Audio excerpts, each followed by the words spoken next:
ito na ang pinakamatinding dapat mong malaman. Mga kababayan ko, hindi na nakapagpigil si former Senator Antonio Sani Trillanes IV na isiwalat sa publiko ang tunay na kalagayan ng dating Pangulong si Rodrigo Roa Duterte. Aba mga kababayan ko, swak na swak pala sa lahat to. Bakit mga kababayan? Binuladas na ni former senator eh. May nalaman si former senator, mga kababayan ko, na sitwasyon ni Digong. Aba mga kababayan ko, best actor pala talaga to mga Duterte. Pero bago ang lahat mga kababayan ko, please don't forget to follow, like, comment, share, and subscribe to my YouTube channel para lagi kang updated sa mga biyahe ni Koy Movements na ilalabas natin. I-hit mo na rin yung notification bell para lagi kang ma-update. Alright, panoorin nyo ang video na to mga kababayan ko. Senator, yung balita tungkol sa interim release na lumabas last week is practically fake news? Yes. Yun na nga ang reason, yun ang context kung bakit ko pinost yung aking pagbisita doon. Ayan na. Detention facility. Not to visit Digong, again, to clarify. Walang welfare check. Hindi ako kasama dyan. And even that, walang welfare check. Anyway, ganito. Ang context kasi, even yung anak, si Kitty Duterte. No?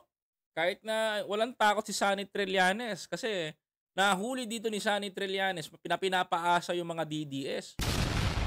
Even yung bunsong anak ni Digong na si Katie daw, di umano ay nagpo-post na, oy, lalaya na tatay ko.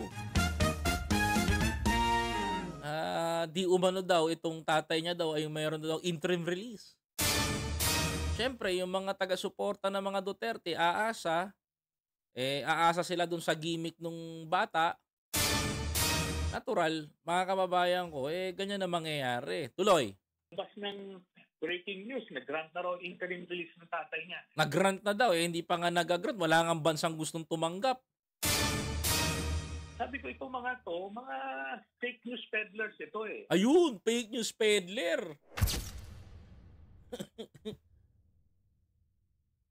Sir Sani, hindi na kami nagtataka doon.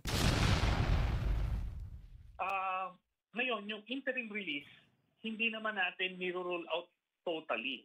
Pero, ang standard nila ng interim release... Pakinggan nyo ano yung standard ng interim release, mga kababayan? Ano po yung standard ng interim release? Pakinggan nyo. Talagang mabigat. Yung mga presidents nila na nabigyan before, yung may terminal illness at yung may medical procedure, I think transplant pa yata yun, kung ano man. Tapos, ano daw? Transplant? Bakit? May transplant ba si Duterte? Wala naman, di ba? May sapak lang, di umano. Ang sabi ng abogado, sabi ni Kampman, may tama na daw. Minor cases lang, obstruction of justice lang yung... So, never sila nagbigay ng interim release sa mga principals. Ayan. So, the former senator said, mga kababayan ko, never na nagbigay. Tama siya, wag nyo nang paasahin yung mga DDS. Wag na rin kayong umasa. Hindi na talaga lalabas yung tatay nyo, hindi na rin siya uuwi. Kahit Senado, wag na kayong gumawa ng resolution na 144 para sabihin na magkaroon ng house arrest. Hindi magkakaroon ng interim release si former President Duterte because hindi po petty case yung kaso niya. This is a principal. Pag sinabing principal, malala. Kumbaga, ang kaso ni Duterte, matindi na human rights, mga kababayan. Sa makatuwid, mga kababayan ko, katumbas nito, siguro pangalawa siya kay Hitler kung nagkataon. Kung may ICC nun, mga kababayan ko. Kaya nga, alam mo kaya nga si Hitler, nag-commit ng suicide. Mga kababayan ko, kasi nakahatulan siya ng pinakamatindi ng korte noon. Nahuli siya. Pero to si Duterte, matibay ang mukha, para mabuhay, nagpakulong.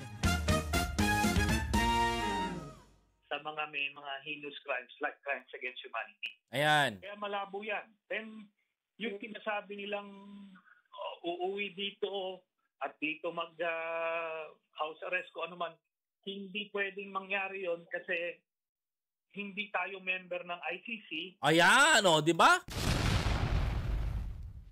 Ngayon sinasabi na ngayon yung totoo, manggigigil na naman yung mga DDS nito, mga kababayan. Magwawala na naman sa galit ng mga DDS ito. Aking tatay namin, di makauwi! Mumurahin nyo na naman si Sunny Trillanes. Isusumpa nyo na naman si Sunny. Mga kababayan ko, di ba? Ang mga binibigyan lang nila ng mga mag-host lang, dapat ICC members. Ang tanong, wala nga ni isang gustong mag-host. Walang gustong mag-cater kay Digong. Tupan contest, tinanggal nila. Yeah. So, out na tayo doon. So, yung mga bring him home resolution sa Senado, bring him home. Anong tawag doon? Mga Duterte senators, pampaasa lang nila yan at dun sa mga pampalubag loob dun sa mga supporters sila, pero alam nilang hindi na mangyayari yan. Ayan, di ba? Pampalubag loob, di ba? Sabi ko nga sa inyo, nagtataka nga ako yung mga senador gumawa ng resolution. Resolution 144 na nagsasabi for humanitarian consideration, and I quote, humanitarian consideration, i-house arrest na lang daw si Duterte, mga kababayan ko. So pinapalubag nila yung loob ng mga taga-suporta nila. Sabi ko nga sa inyo, gagamitin pine-prepare na kayo niyan, bubuin yung awa sa puso ninyo para makatakbo sila sa 2028. Ang galing, mga kababayan. Ewan ko na lang kung di pa maintindihan ng iba to, mga kababayan ko. Tuloy. Ngayon, yung mga host naman daw na meron na raw host, based sa aking last na nakalap na impormasyon, wala pang bansa na pumayag na mag-host sa kanya. Ayan, yan sinasabi ko, di ba? Wala pang mga bansa na sakop ng ICC na gustong tanggapin yung dating Pangulong Duterte. Kasi ayaw nila ng rally, mga kababayan. Australia nga, tinagtabo yan sila eh. Kaya, yes, sir. Bakit lumalabas yung pangalan ng Netherlands, Senator? Sa issue na yan, bakit nagka-crop yung name niya? Kay Harry Roque. pero kanino naman nang gagaling? Sa kanila eh. Kaya nga sabi ko minsan dun sa mga mga reporters natin, sabi ko, huwag niyo naman kaagad i-embrace as totoo yung sinasabi nitong mga ito. Kasi ilang beses na ito nagsinungaling sa taong bayan eh. Diba? Yan yung sinasabi ko. Tahasan itong mga to magsinungaling. Ito si VP Sara, the way she utters these words, parang totoo. Akala mo, totoo. Yung sinasabi ko diskarte ng mga Duterte yan eh. Diskarte ng mga Duterte yan. Dati sa Duterte tactics, I call it Duterte tactics.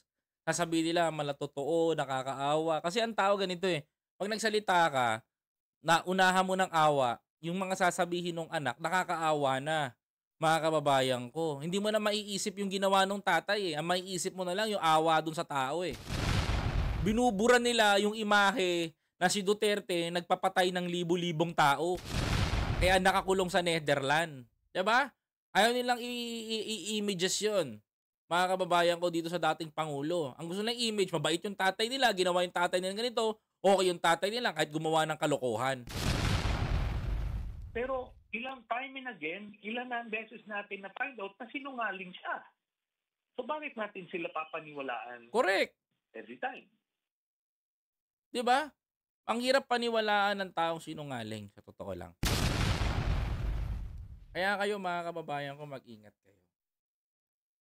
Sa totoo lang, mag-ingat kayo. Kasi kung awa ang paiiralin ninyo, walang mangyayari dito. Tama si former Senator Sunny Trillanes. How can we trust the Duterte family? Like the senator said, allegedly that Katie Duterte said o granted na yung interim release ng tatay niya. So the followers of Katie Duterte, mga kababayan ko, is kumbaga nagiging aggressive. Kumbaga umiinit yung damdamin. Magaling ang mga Duterte na kunin yung damdamin ng tao eh. Yes, because of drama.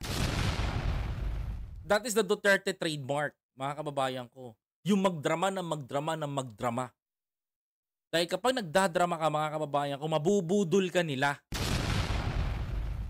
And ngayon, nandiyo nyo ba napapansin ang strategy nila?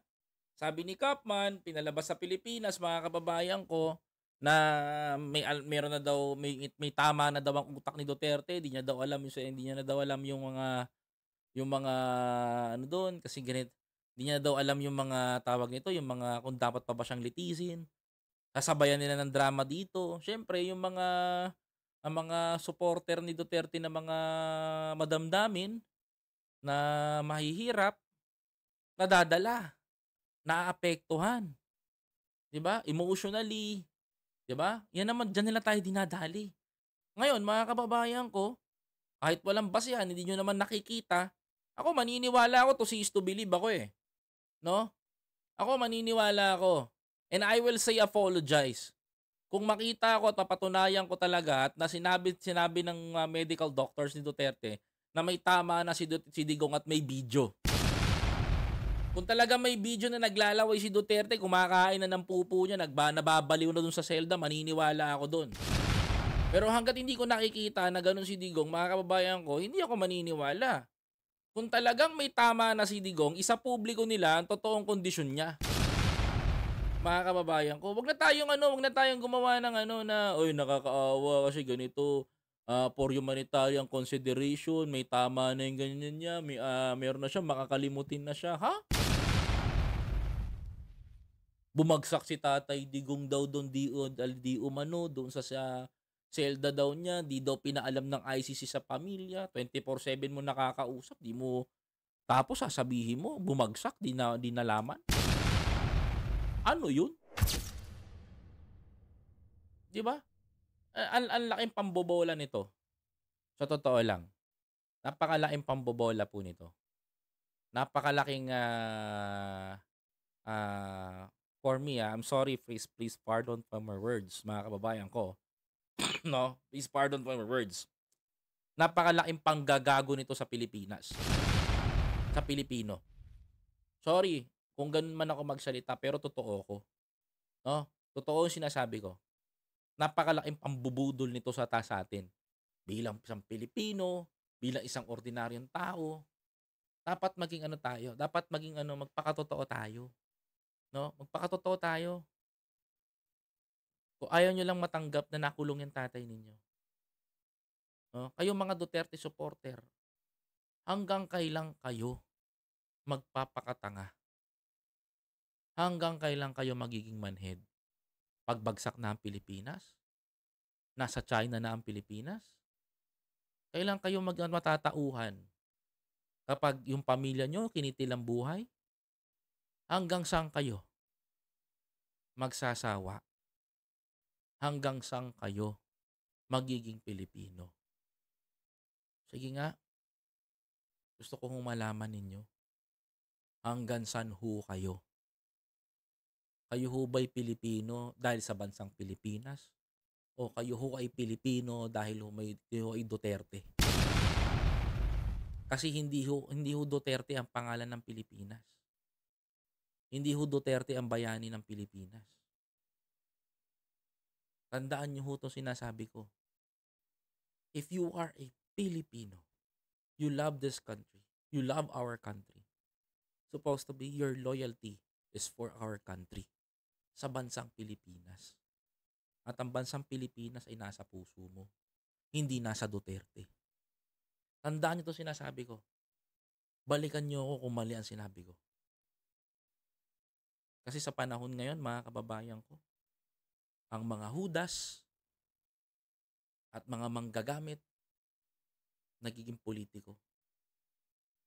Nagiging magnanakaw. At nanghuhudas ng pera ng taong bayan. Ano ang tatandaan ninyo, mga kababayan? Hindi ho biro itong laban na to. Ang laban na to, laban ng lahing Pilipino. Laban sa iisang pamilya na sa atin ay sumisira sa bansa. Please don't forget to follow, like, comment, share, and subscribe kung gusto mo ng ganitong usapan, mga kababayan ko.